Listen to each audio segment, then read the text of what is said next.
Un jour après la signature de l'accord de paix à Washington, le 4 décembre dernier, quelques jours plus tard, l'AFC M23, accompagné des militaires rwandais, reprenait les armes pour récupérer les territoires et les pans entiers du pays. Dernière nouvelle, la ville d'Uvira, grande deuxième ville de la province du Sud Kivu, est passée sous armes de l'armée rwandaise. Qu'est-ce qui se passe exactement? Comment cet accord qui a nourri de l'espoir dans le chef des Congolais a finalement été galvaudé par Paul Kagame et ses hommes? Mesdames et messieurs, merci de nous faire confiance. Nous recevons dans cette émission un acteur de la société civile, le pasteur Paul Mukendi. Il est très engagé sur cette question et aussi il est responsable légal du centre évangélique Parole de Vie, une église qui est basée au Canada et ici en République démocratique du Congo. Révérend, comment ça va? Ça va bien, Dan. Ça va bien, par la grâce de Dieu. Ça va bien, par la grâce de Dieu. Merci beaucoup pour cette présence, d'avoir accepté notre invitation. Comment vous décrivez cette affaire? Qu'est-ce qui se passe exactement? On a signé l'accord, le peuple congolais s'est dit, enfin, ouf, une grande puissance entre en jeu. Les Rwandais ne peuvent plus rien dire. Il y a une évidence, l'armée rwandaise est là, les rapports de l'ONU sont là, tout le monde sait ce qui se passe. Mais cela continue. Uvira est parti. Qu'est-ce qui se passe exactement, pasteur? Ce qui se passe, c'est... Bon, il y a d'abord les Européens aussi, qui sont dedans, qui ne se retrouvent pas. Ils veulent se retrouver dans les minerais du Congo. Et nous avons aussi Kagame, qui est très orgueilleux. Et il a cru qu'il pouvait humilier le président Tshisekedi en allant prendre Uvira. Donc, c'est ce qui se passe. Les Européens aussi, ils poussent Kagame d'un côté. Et Kagame, qui est habitué toujours à faire des coups bas, il pense toujours qu'il peut continuer à agir de la même manière. Parce qu'aujourd'hui, c'est une insulte à l'administration Trump. C'est un affront aux Américains. C'est vraiment un affront. Qui va respecter les Américains après cet événement? D'où il est aussi tombé dans un piège. Vous savez, la Bible dit l'orgueil précède la chute. Et je pense que son action a été une action de trop. Et ça va aussi précipiter sa chute. C'est-à-dire quoi exactement, pasteur? Qu'est-ce que vous voulez dire par action de trop? Oui, je pense qu'il est tellement orgueilleux. Il ne voulait pas aller aux négociations. Il ne voulait pas aller signer cet accord. Et Tshisekedi, c'est comme qui dirait, Tshisekedi a gagné. Tshisekedi l'a contraint d'aller se présenter à Washington. Alors il a voulu montrer à tout le monde que lui, il est Kagame. Et il est tombé aussi dans un piège de son orgueil. Parce qu'il a signé avec les Américains. Et pendant ce moment, l'Amérique doit se défendre. Parce que sinon, qui va respecter les États-Unis? Il n'y a personne. Mais qu'est-ce qui explique qu'il y a, pour le moment, il n'y a pas de sanctions directes envers Kagame? Ça s'explique comment? Je pense qu'il y a l'Europe. Ils se battent là. Il y a une partie aussi des démocrates aux États-Unis. Ce sont eux, d'ailleurs, qui ont armé Kagame, qui font la guerre ici en République démocratique du Congo. Et toutes ces personnes-là sont en train de se battre. Mais, sauf que je pense qu'il est tombé vraiment dans un piège et il aura du mal à s'en sortir. Il aura du mal à s'en sortir, mais révérend, parlons de cet accord de Washington. On suit certains pasteurs, certains prêtres et même certains opposants qui dénoncent cet accord pour dire qu'on est allé vendre le Congo auprès des Américains à vil prix. Et même Donald Trump lui-même, dans une interview, déclare qu'on est venu le supplier. S'il vous plaît, venez prendre nos minerais. Et c'est ce que nous allons faire. Comment vous réagissez par rapport à ça? Je pense que les gens sortent les choses dans leur contexte. Je ne pense pas que Donald Trump voulait le dire de cette façon-là. Nous sommes en guerre. Et nous sommes en guerre. Et je pense que nous trouvons un moyen. Parce qu'on nous fait la guerre à cause de nos minerais. Et le président a trouvé un moyen. Au lieu que vous veniez nous faire la guerre pour prendre nos minerais en utilisant le Rwanda, nous, faites affaire directement avec nous. Et de ce côté-là, le président a réussi. Parce que l'Union européenne était en train d'armer le Rwanda. Le Rwanda nous faisait la guerre, il faut prendre nos minerais. Mais aujourd'hui, le président a trouvé une solution. Qu'est-ce que le président fait? Il dit non. Il appelle la grande puissance qui est les États-Unis. Venez communiquer avec nous. Venez signer avec nous. Vous signez avec nous et la guerre s'arrête. Nous, on vous vend nos minerais. Ouais. Moi, je ne pense pas que c'est vendre c'est vendre le pays. Les Américains ne sont pas comme les Chinois, ils ne sont pas comme des fois les Européens. Non, tout est clair, c'est dans les réseaux sociaux. Vous pouvez lire même l'accord. Où est-ce qu'on a vendu le pays? Les Américains ne se cachent pas. Il y a une autre culture en Amérique. Ce n'est pas caché. Tout est là et tout le monde peut le lire. L'accord qu'ils ont signé. Et je pense que nous sommes tous gagnants-gagnants. Nous sommes tous gagnants-gagnants. Le fait que l'armée a du mal à faire face à ça, à l'armée rwandaise. On apprend aujourd'hui que ils ont fui, certains disent qu'ils ont fui Uvira, ils n'ont même pas résisté. Ce sont les Wazalendo qui ont tenté de résister. L'armée avait déjà quitté la ville d'Uvira. Et le chef de l'État, dans un passage, dans un espace médiatique avec les jeunes, dans un espace avec les jeunes d'échange, il dit il a hérité d'une armée de clochards. Comment vous réagissez par rapport à ça? Ouais, je ne sais pas pourquoi est-ce que les gens veulent faire le tapage avec ça. Vous savez que le président Tshisekedi, il sait quand même bien manier la langue des Molières. Chaque fois qu'il fait une sortie, il y a toujours un nouveau mot. Peut-être que les gens, c'est le fait de dire clochard. Clochard, c'est pour dire seulement quelqu'un qui est démuni et qui n'a pas peut-être une adresse fixe. Oui. C'est tout simplement ça. C'était une armée. Il l'a même expliqué. Il a continué à expliquer en disant c'était une armée. On ne donnait pas de la nourriture aux gens, on ne les payait pas, mais on les envoyait On ne les encadrait pas. Oui, mais on les envoyait à la guerre au front pour aller se battre. Il dit c'est inhumain. Comment vous pouvez envoyer quelqu'un qui est affamé, qui n'a pas de nourriture, qui n'a pas à manger, qui n'a même pas de chaussures, vous lui dites va te battre. C'est pourquoi il dit j'avais hérité d'une armée de clochards. Aujourd'hui, notre armée... C'est pas l'évidence que l'armée était clochardisée à l'époque. Oui, c'est une évidence, on n'avait presque pas d'armée. Je pense que Kabila, écoutez, c'est plus que la trahison. Une grande nation comme le Congo, mais sans armée, vous trouvez ça normal? Et nous sommes aujourd'hui enquiquinés par un tout petit pays comme ça.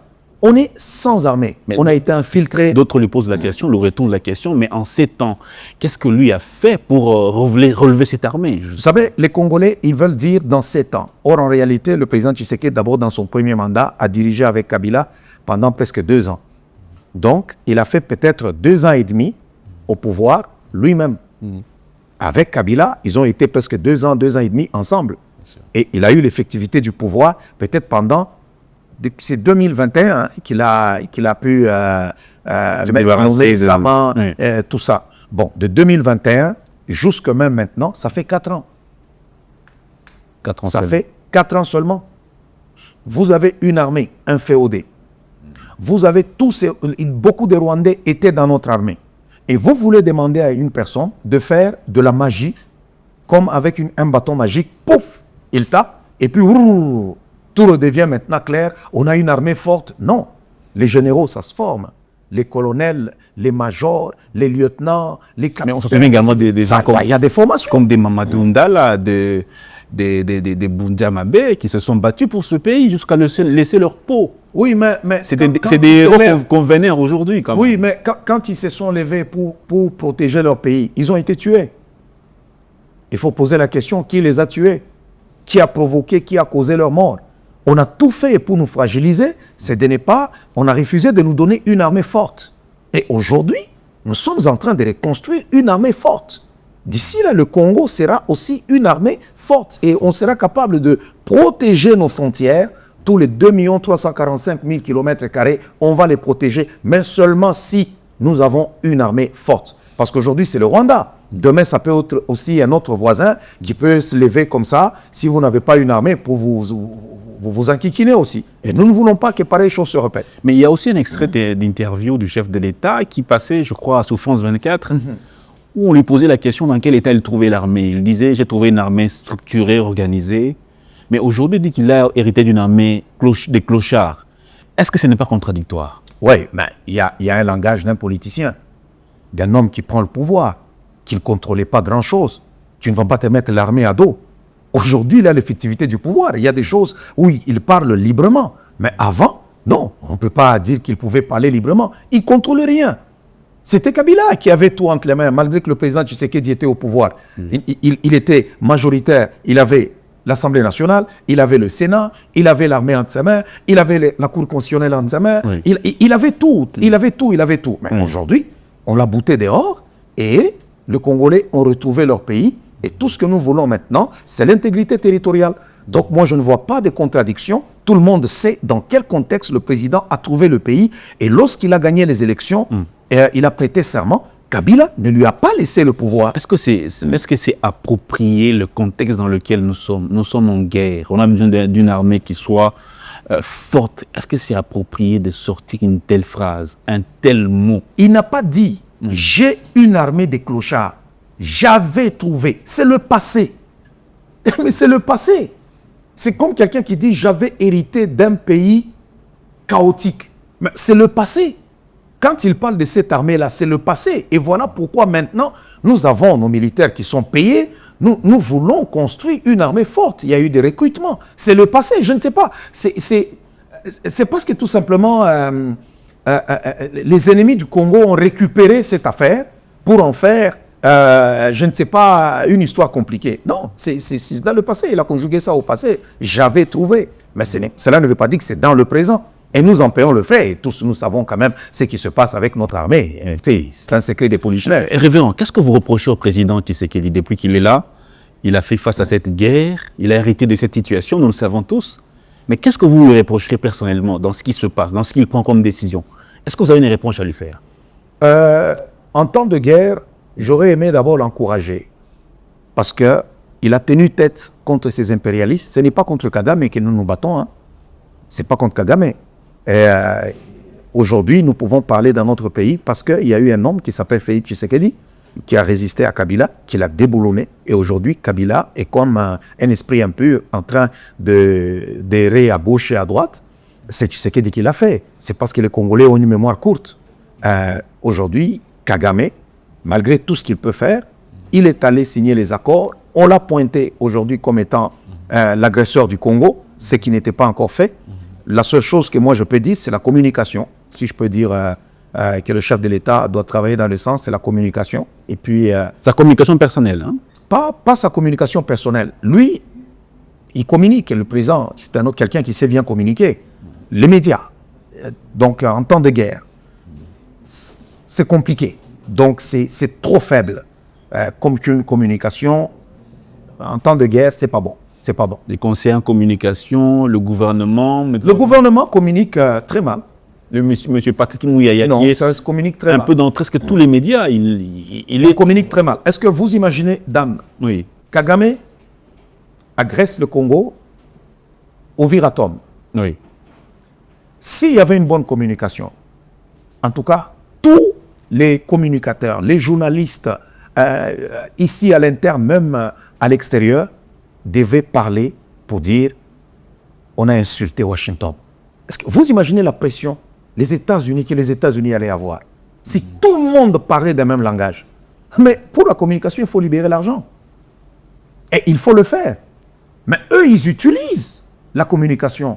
Ils ont France 24, ils ont TV5, toutes les chaînes CNN, et ainsi de suite. Mais ils libèrent l'argent. Mais tandis que nous, non, on ne le fait pas. Et ça crée une psychose. Lorsque ces chaînes commencent à parler, nous, on ne parle pas.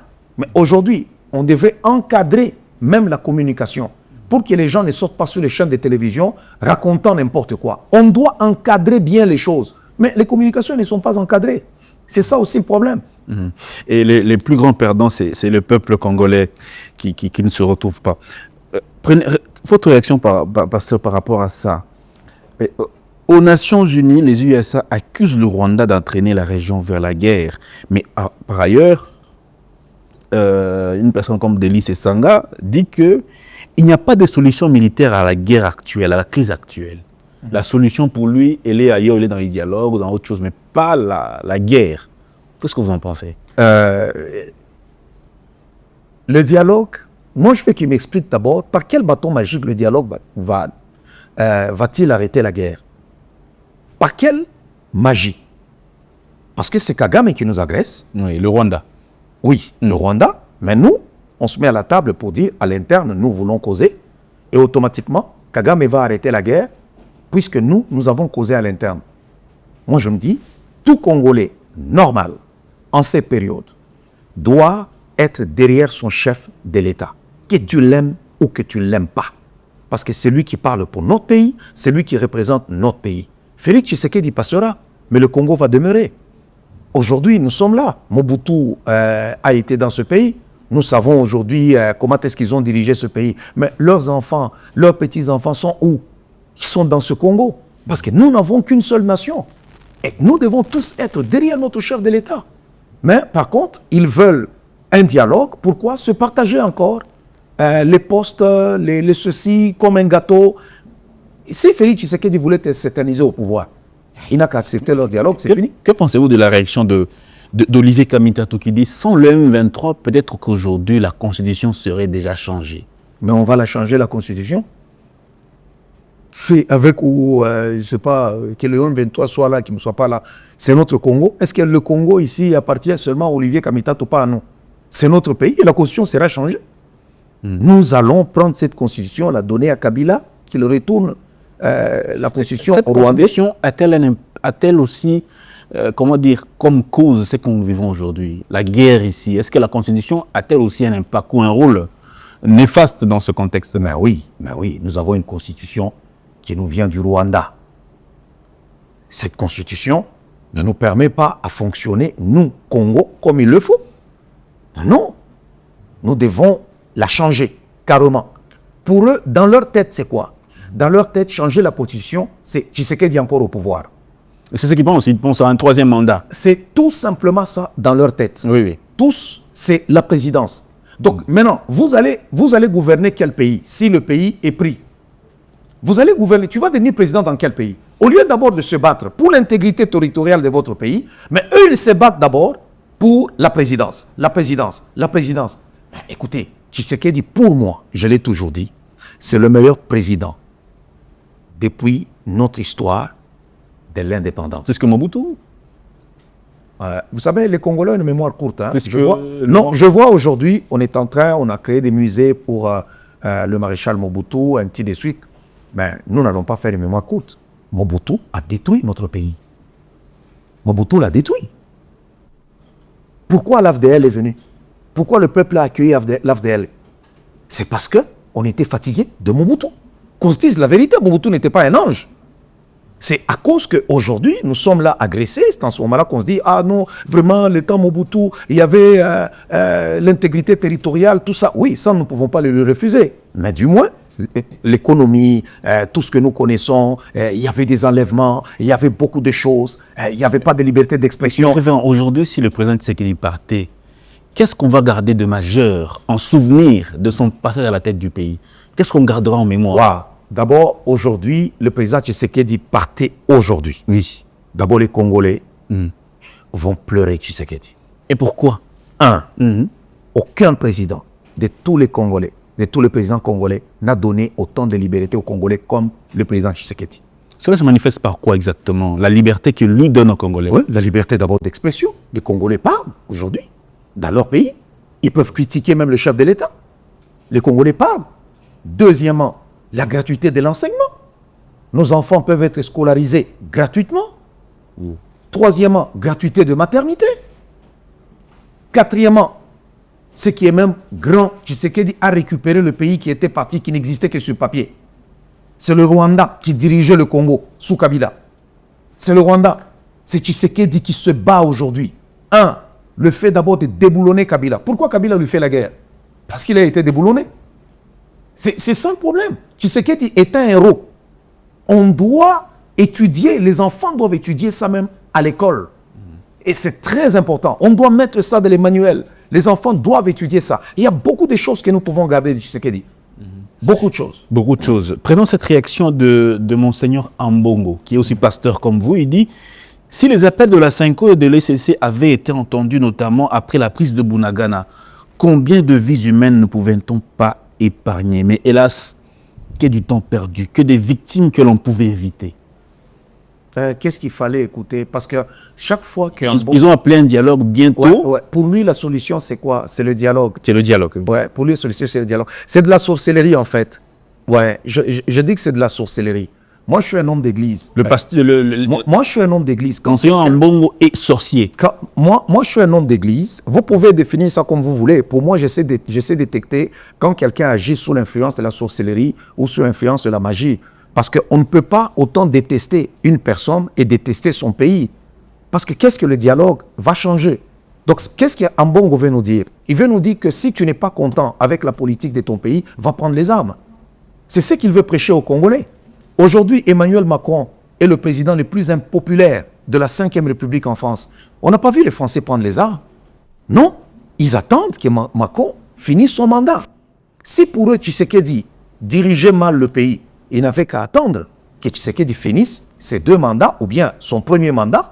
Et puis, après, le peuple congolais allait dire non, nous, tu n'es pas bon, nous changeons de président. C'est parce qu'ils savent, au fond, que Tshisekedi est un bon président. Il n'y a pas moyen d'aller avec lui aux élections parce qu'il va nous battre. Qu'est-ce qu'il faut? Il faut prendre les armes pour le faire partir. Et il soutient la rébellion. Moi, je me pose la question, pourquoi Ambongo continue-t-il à enquiquiner comme ça la République et on le laisse faire?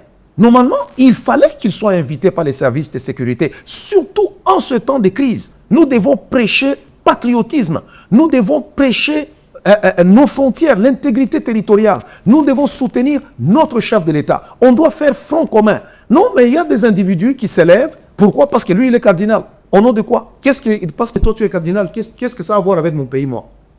Nous, on gagne quoi? Qu'Ambongo soit cardinal. Nous, on gagne quoi? Nous, Congolais. On gagne quoi? Et ça ne lui donne pas le droit de faire à chaque fois des petites déclarations à gauche et à droite et ainsi de suite. Bon, les gens sont libres. Moi, ce sont des choses que je peux dire. Le président Tshisekedi n'a pas inventé la démocratie. Et il ne l'a pas inventé. Donc, ça veut dire qu'il y a un moment donné, on peut dire, tu fais de telles déclarations en ce temps de guerre, on ne l'accepte pas. Là, il le fait peut-être à l'extérieur. Mais on se souvient que c'est même prêtres ont combattu un peu la dictature de Maréchal Mobutu, la dictature de l'ancien président Kabila. Aujourd'hui, ils sont en train de condamner aussi certaines... Oui, qui nous disent maintenant, est-ce qu'il y a une dictature? Quand vous parlez, vous dites bien, ils ont combattu la dictature de Mobutu, dictature de Joseph Kabila. Maintenant, est-ce qu'aujourd'hui, il y a la dictature? Il n'y a pas de dictature. Regardez le motif même quand les autres parlent. Non, je suis en guerre parce qu'on m'avait pris mes carrés miniers. L'autre, je suis en guerre à cause de ceci. L'autre, non, vous mangez seul. Toujours lui, Ambongo, qui a déjà transformé son église en matinée politique. À chaque fois qu'il se tient debout, il parle là, il organise des matinées politiques. Ok, non, on ne partage pas bien le gâteau, tout ça. Donc le Congo est un gâteau où certains acteurs, eux, doivent se retrouver et en partageant. Non, il y a des institutions, il y a des élections. Et depuis que cette guerre a commencé, le Rwanda ne fait qu'avancer. Là, c'est une évidence, pasteur. Ne faites pas peur aux gens. Ne faites pas peur aux gens. Parce qu'aujourd'hui, Ne faites pas peur aux gens. Ils ont mis combien de temps? Du temps de Laurent Désiré Kabila. Vous êtes un grand journaliste. Bien sûr. Du temps de Laurent Désiré Kabila. Le Rwanda, l'Ouganda et les autres là-bas, ils ont... Dites-moi. Les provinces les avaient occupées. Je pense que tout le côté est là-bas était sous occupation, jusque même vers les Kisangani, Équateur. Bien sûr. Mais aujourd'hui, ce n'est pas le cas. Même la province du Sud Kivu plutôt, il ne la contrôle pas en totalité. Même Nord Kivu, non? Même Nord Kivu, il ne la contrôle pas. C'est là que je parle de la communication. On a une mauvaise communication et on donne l'impression qu'ils ont déjà pris, je ne sais pas, le 3/4 du pays. Non. Mais pasteur, est-ce que vous ne craignez pas avec cette armée-là qui est infiltrée, que ces hommes continuent d'avancer? Parce qu'ils sont à Ouvira. Ouvira, c'est le chemin vers le Grand Katanga. Je ne suis pas un stratège militaire, mais je pense que nous avons un gouvernement, nous avons un chef de l'État, et il voit bien des choses. Je pense qu'ils sont là, nous avons un fils de pays, né de père et de mère à la tête de ce pays. Je pense qu'ils doivent trouver aussi des stratégies pour arrêter ces gens-là. Donc quand ils nous parlent, les gens, ils veulent nous dire que non, ces gens-là ne font qu'avancer, avancer. Non, c'est faux. C'est faux. Ils n'ont pas occupé toute la province du Nord Kivu, toute la province du Sud Kivu. Ils ont du mal. Mais ils ont du mal. Et sinon, les villes allaient commencer à tomber l'une après l'autre. C'est ça la psychose qu'ils veulent créer. Ils veulent créer une psychose. Et nous, comme notre communication n'est pas bonne, et on nous fait croire, comme qui dirait, ils sont plus forts que nous. Là, ils ne sont pas plus forts. Aujourd'hui, Révérend Mukendi, essayons de réfléchir, d'imaginer aussi. Aujourd'hui, Révérend Mukendi est chef de l'État. Il prend quoi comme décision face à cette situation? Bon, je serai toujours pasteur, je ne vois pas d'arc. Non, c'est juste, on réfléchit, on imagine simplement. Aujourd'hui, je peux dire, oui. Donnez-moi le temps de répondre. Je peux dire aujourd'hui que La personne qu'il faut pour cette période, c'est le président Tshisekedi. Il joue très bien sa carte. Très bien sa carte. Peut-être que moi, je n'aurai pas la patience qu'il a. Son humilité, sa patience, c'est ce qui a mis Kagame mal à l'aise et à genoux aujourd'hui. Vous voyez, Kagame, le fait d'aller prendre Uvira, c'est son orgueil. L'orgueil l'a poussé pour dire, il veut prouver aux autres qu'il est fort. Mais Tshisekedi n'est pas dans ces... Vous savez, dans une guerre, il y a des armes que vous pouvez utiliser. Lui, il utilise l'humilité. Il a utilisé la diplomatie. Mais le peuple meurt, pasteur. Non. Le président reste humble pendant que son peuple meurt. Il se déplace. Vous vouliez qu'il fasse quoi? Vous vouliez qu'il fasse quoi? Il est garant du bon fonctionnement des institutions Mais c'est ce qu'il et de l'intégrité Mais c'est ce territoriale. qu'il fait. Voilà quelques années que ces gens-là nous ont agressés, mais ils ont du mal à avancer. À chaque fois qu'ils avancent, c'est qu'ils ont payé des gens. Le seul endroit où ils se sont battus un tout petit peu, c'est à Goma. En dehors de là, toutes les autres villes qui sont tombées, on leur a donné des villes cadeaux. Oui, ils sont... Mais où est la faute du chef de l'État? Il est le soldat numéro 1. Oui, mais où est... Si quelqu'un se laisse corrompre, si aujourd'hui vous êtes là, responsable par exemple de la chaîne de télévision, mais on va corrompre votre journaliste ou votre caméraman, et quelle est votre part de responsabilité? Il n'y a même pas de sanction si c'est le cas, pasteur. Ben, ils sont arrêtés nombreux ici. Comment vous voulez dire qu'il n'y a pas de sanction? Combien de généraux ne sont-ils pas arrêtés? Mais ça ne s'arrête toujours pas, malgré tout. Oui, mais le mal était... La corruption continue. Le mal était profond. Est-ce que vous imaginez que le Rwanda, et avec Kagame, ils ont tué plus de 20 millions de personnes au Congo. Mais les Congolais font encore du côté du Rwanda pour agresser leur pays. Mais c'est pour vous dire que le mal est profond. Le mal n'a pas commencé avec Tshisekedi. Non, lui, il se bat. C'est pourquoi je dis, si peut-être moi, j'étais chef de l'État, je ne serais peut-être pas capable. Parce que moi, j'en ai dit, non. Moi, j'y vais comme ça. Kagame veut faire quoi? Je veux lui prouver que moi, j'ai un grand pays plus que lui. Non, il faut utiliser les méthodes de Tshisekedi. Ça veut dire que des fois, il paraît comme s'il perd. Mais c'est en perdant qu'il gagne. Comment ça? Expliquez-vous. Ah oui, regardez du temps de Kabila. On les ridiculisait, on parlait, oh non, il ne vaut rien, il ne fait rien, il est ceci, et ainsi de suite, jusqu'à ce que Kabila s'est retrouvé dehors.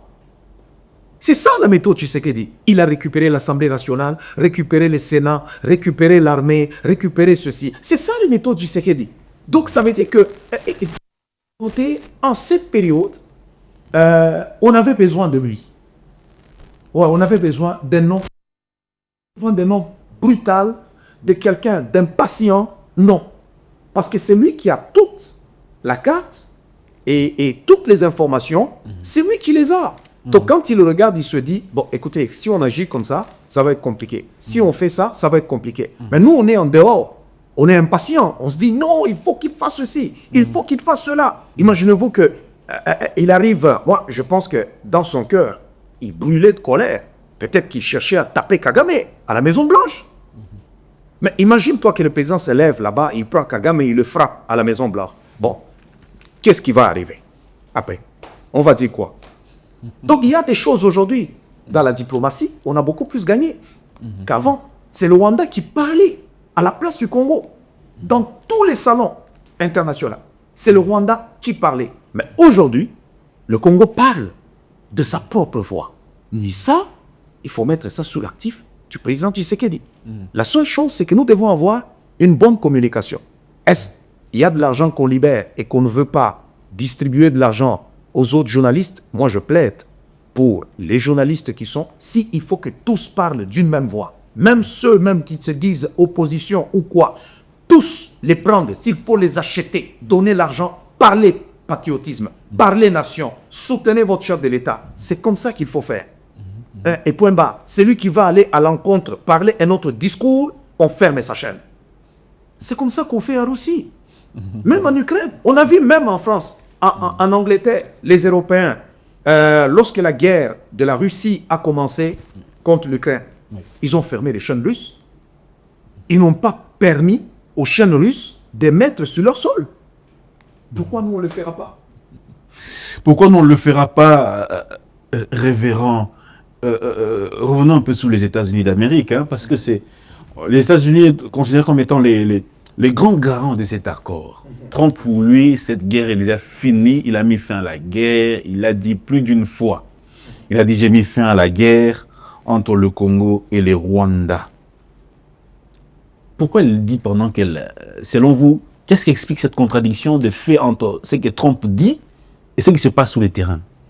D'abord, premièrement, il faut comprendre que le président Trump, c'est quelqu'un de très intelligent. Et il aime cacher ses méthodes en voulant se faire passer pour quelqu'un qui parle, on dirait qu'il ne maîtrise pas ce qu'il dit, tout ça. Mais quand il va frapper, il est imprévisible. Ce monsieur-là, il est vraiment imprévisible. Quand il dit que la guerre est déjà finie, c'est parce que c'est lui qui est le président de la grande puissance. C'est pourquoi il dit, ils sont venus vers moi, donc je vais terminer cette guerre. Et plus Kagame va continuer, plus il va s'exposer. C'est ça, en fait, le grand problème. Il va s'exposer. Et il s'expose. Kagame est en train de s'exposer et il s'expose. Oui, il s'expose là. Il s'expose. Et vous me montrez que certaines de vos déclarations que vous avez faites pendant un moment, on vous a suivi sur votre page Facebook qui est très commentée, très suivie également. Voici ce que vous dites de fort, hein, de fort, on va quand même le dire. Vous avez dit, Kabila et Kagame ne peuvent pas gagner contre Tshisekedi. Impossible. Ça peut paraître rude, mais à la fin, nous gagnerons. Restons debout. Ouais. Qu'est-ce qui vous donne autant d'assurance? Ouais, mais je parle comme un homme spirituel. D'abord, on fait les lectures spirituelles. Il faut savoir étudier le temps. Vous savez, l'erreur de beaucoup de politiciens, c'est qu'ils comptent sur la stratégie politique et seulement l'intelligence. Mais écoutez, ce n'est pas ce qui suffit. Quand vous lisez la Bible, David, c'était un homme de guerre. Quand vous lisez David, c'est vraiment un homme de guerre. Mais David avait une tribu. Toutes les autres tribus avaient des hommes de guerre. Il y avait une tribu qu'on appelle la tribu d'Issachar.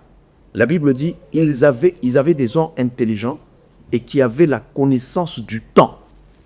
Donc eux, ils disaient à David qu'est-ce qu'Israël devrait faire en telle période ou en telle période. C'est ça aussi le grand problème. Quand vous regardez spirituellement, c'est sous Tshisekedi que Kabila a cédé le pouvoir.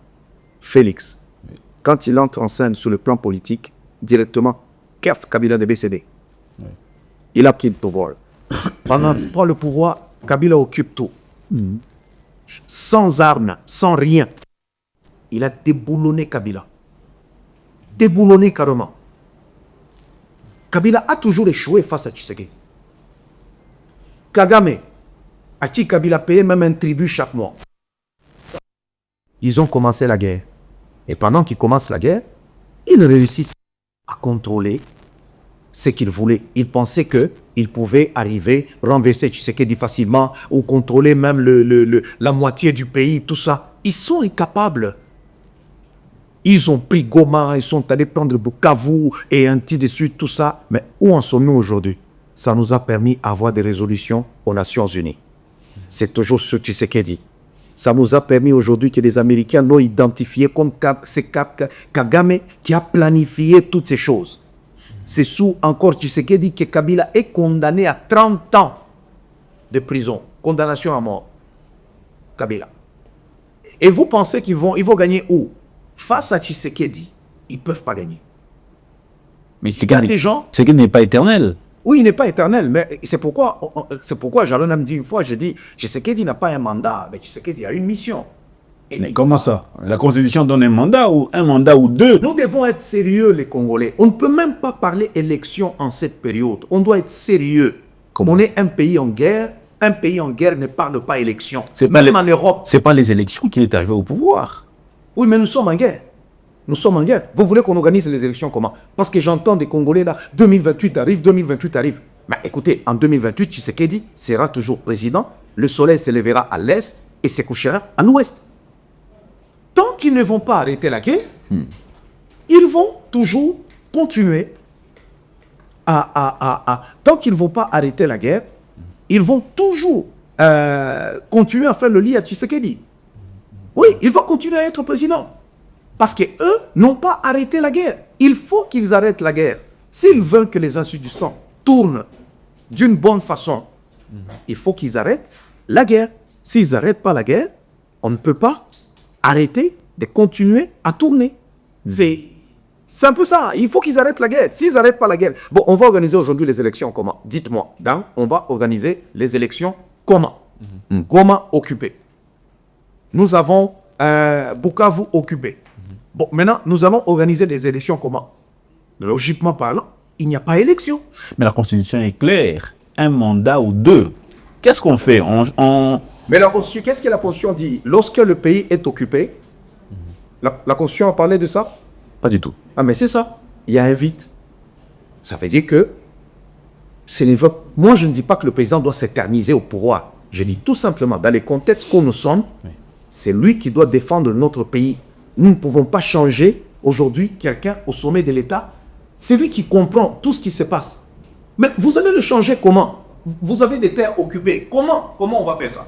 Donc, il ne peut que... Et donc, on a que le président Tshisekedi d'aujourd'hui qui peut faire face à cette situation.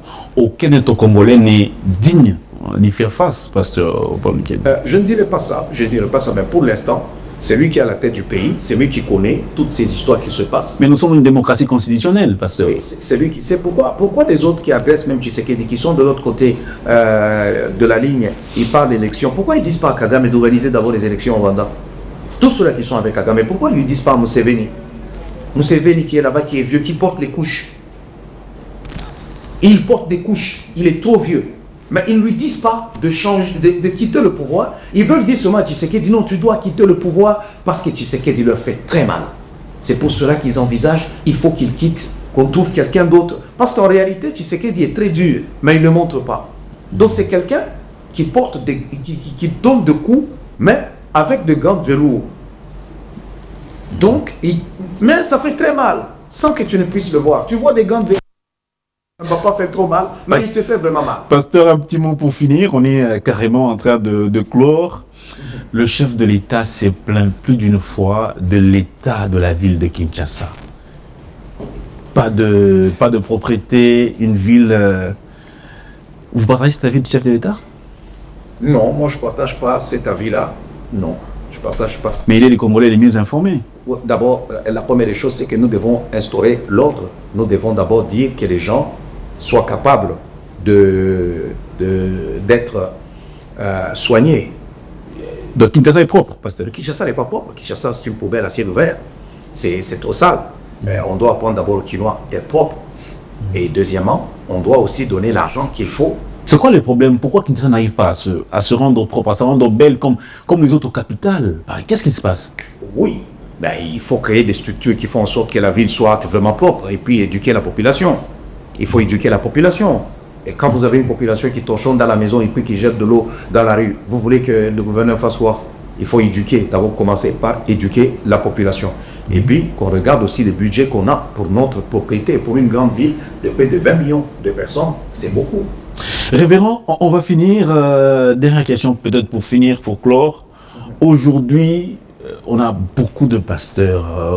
Vous êtes un grand pasteur, une grande église au pays, même à l'étranger, dans plusieurs pays. Est-ce que les pasteurs participent-ils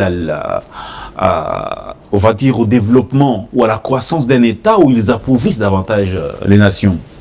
Ouais, c'est bien vos questions, dame, mais sauf que ce sont les mauvaises langues parce qu'ils voient des églises un peu partout. Nous sommes un peuple qui prie. Oui. Qui prie et qui est très pauvre à la fois, oui, qui manque presque de tout. Oui, mais ça n'a rien à voir avec les églises. Ça n'a rien à voir avec les églises, ça a à voir avec le gouvernement. Ce ne sont pas les pasteurs. L'église n'a pas... Ce ne sont pas les pasteurs qui développent l'économie d'un pays. Il y a des ministres d'économie, il y a des ministres des finances. Vous gérez, vous êtes des pères spirituels de tous ces ministres-là. Les chefs de l'État, c'est vous qui gérez. Je refuse d'aller sur ce chemin-là. Nous avons eu des catholiques dans ce pays qui ont volé, pillé. Tout ce qui était bien était pour les catholiques. Personne n'avait jamais parlé. Ce sont les catholiques qui ont... Mais les écoles catholiques coûtent plus cher. Dites-moi, les écoles catholiques, est-ce que c'est moins cher? C'est trop cher. Si les églises évangéliques avec ces écoles-là, on allait dire, regardez ces pasteurs, et ils sont entrés. Et pourtant, ils bénéficient de l'argent de l'État. C'est que nous, on n'a jamais bénéficié de ça. Les pasteurs aident même les gens à garder quand même espoir que demain... Mais comment expliquer que les pasteurs... Parce qu'aux États-Unis, oui, il y a plus d'églises que même ici au Congo. Aux États-Unis. Ah bon? Mais oui, les Américains, c'est un peuple qui prie. Même à la Maison Blanche, il y a une cellule de prière. Bien sûr. Mais c'est ça. Mais pourquoi quand c'est au Congo, on veut incriminer les pasteurs? Même si on parle ici au Congo, il y a des gens qui disent les pasteurs ont l'argent, mais les autres n'en ont pas. Combien de pasteurs ont même de belles voitures? Combien? Comme ici, des pasteurs ici à Kinshasa, qui ont acheté une voiture neuve. Une voiture vraiment neuve, ils sont à compter. Les personnes sont pauvres. C'est à l'image du pays. Écoutez, arrangez l'économie du pays et tout le monde sera correct. Ce ne sont pas les pasteurs qui doivent créer de l'emploi. Les pasteurs n'ont aucun rôle dans la croissance. Ils n'ont aucun rôle. Notre rôle, nous, c'est de gagner les âmes pour les amener à Christ. Jésus nous a dit, allez faire de toutes les nations des disciples. Et la même Bible demande au peuple de travailler. Oui, mais si la Bible demande, Travailler. la Bible demande au peuple de travailler. C'est l'économie. De créer le travail. C'est pourquoi la Bible dit, prions pour ceux qui nous dirigent, afin qu'ils fassent les choses correctement, pour que nous puissions mener d'une vie d'honnêteté. Parce que si on voit la corruption, on voit ceci, c'est ceux qui dirigent. Ça n'a rien à voir avec le pasteur. Non, ça n'a rien à voir avec nous. On veut nous incriminer. Pourquoi? Parce qu'aujourd'hui, les églises évangéliques sont devenues beaucoup plus populaires. Ils ont gagné plus le terrain. On a botté dehors les catholiques parce qu'ils sont aujourd'hui minoritaires et ainsi de suite. Et ils sont enragés et ils véhiculent un discours comme quoi, non, ces pasteurs-là, ça aide à appauvrir le peuple. Non, quand c'est les catholiques, là, ça aide à quoi? À enrichir le peuple. On n'a jamais été riche parce que l'église catholique est en train de faire des histoires ou ceci. Ils ont construit des écoles, ils se sont fait de l'argent. Pourquoi Ambongo est fâché? Ambongo est fâché parce qu'on lui a enlevé le beefsteak de la bouche. Donc la gratuité de l'enseignement l'a mis à terre. C'est pourquoi il en veut à Tshisekedi. Il ne pardonnera jamais. Et vraiment pour finir, en tout cas cette fois c'est la dernière question, vraiment. Qu'est-ce que vous...